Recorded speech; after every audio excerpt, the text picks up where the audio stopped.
King David had consolidated his empire. By the time he was firmly established on the throne of Israel, his military campaigns had subdued the surrounding factions, leaving him with absolute, unchecked authority. Look at this diagram showing a typical ancient Near Eastern dynasty transition. When a new ruler took power, the standard operating procedure was brutally efficient. Rival heirs were methodically crossed out and eliminated to secure the new king's hold on the throne. If you belonged to the fallen regime and somehow survived that initial purge, your entire existence became an exercise in paranoia. You vanished into the margins of society, keeping your head down to avoid detection. Carrying the bloodline of a former king made you a permanent walking target. In this era, sparing a rival was a political liability that most rulers simply refused to accept. Deep in the barren region of Lodebar lived a man named Mephibosheth. He was the grandson of the fallen King Saul and the son of David's closest friend, Jonathan. When news of his family's military defeat reached his nurse years earlier, she grabbed him to flee but dropped him in her panic. The fall left him permanently crippled in both feet, completely unable to walk without assistance or fend for himself. Then the exact scenario he feared most arrived. Word reached Lodebar that King David was actively searching for anyone left in the house of Saul.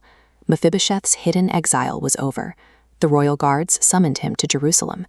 Based on every historical precedent of the Bronze Age, receiving a direct invitation from the rival king who conquered your family meant an immediate execution. His journey to the palace forced a physically compromised, perfectly helpless outcast into a direct collision with the most powerful man in the known world. Mephibosheth enters the royal court in pure terror. He immediately collapses face down onto the expansive floor of the throne room, bracing for the killing blow. Before the king can even state his business, Mephibosheth refers to himself as a dead dog. In the ancient world, this was a stark cultural declaration of total worthlessness. He is offering absolute submission. David looks at him and says 3 words: "Do not fear." That phrase instantly shatters the survival logic Mephibosheth had lived by his entire life. With a single sentence, the normal geopolitical rules of vengeance are suspended. The story of a bloody conquest halts, pivoting entirely to a narrative of mercy. The driving force behind this unnatural mercy is an ancient Hebrew concept called hesed. It translates roughly to a steadfast, covenantal love. This diagram illustrates hesed. David and Jonathan made a sacred vow protecting each other's families. Their lineages are bound by that promise. The material impact is immediate. David returns vast ancestral lands, everything belonging to Saul, back to this crippled heir. But land requires labor to generate value. So David assigns a servant named Ziba, along with his entire household, to farm the property, ensuring a steady stream of wealth and sustenance. This covenant of hesed actively reverses Mephibosheth's generational curse.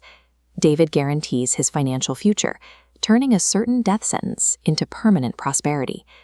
Yet the return of the land is secondary to David's final provision.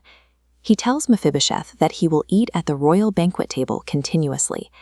Dining at the king's table was the ultimate mark of elite protection. It meant you were permanently, intimately connected to the sovereign. There is also a profound physical reality to this royal invitation. When Mephibosheth is settling on his seat, the heavy wood covers his crippled feet. His deepest trauma and physical brokenness are entirely hidden from view. The court watched as his social standing shifted. He had arrived as a fugitive expecting a death sentence. He instead remained as a member of the royal household. Physical safety was only the first step. For restoration to be complete, he needed his dignity and sense of belonging returned to him. By seeking out a broken man to fulfill a promise he didn't have to keep, David provided a blueprint for the concept of grace. Humanity often finds itself in the exact same destitute position as Mephibosheth, fractured in spirit, keenly aware of our flaws, and hiding out of fear. Divine grace operates exactly like David's decree. It is an active pursuit initiated by the king, based entirely on a covenant, rather than any human merit or capability. God takes the broken and the terrified, covering their flaws, and offering them a permanent, honored seat at his table.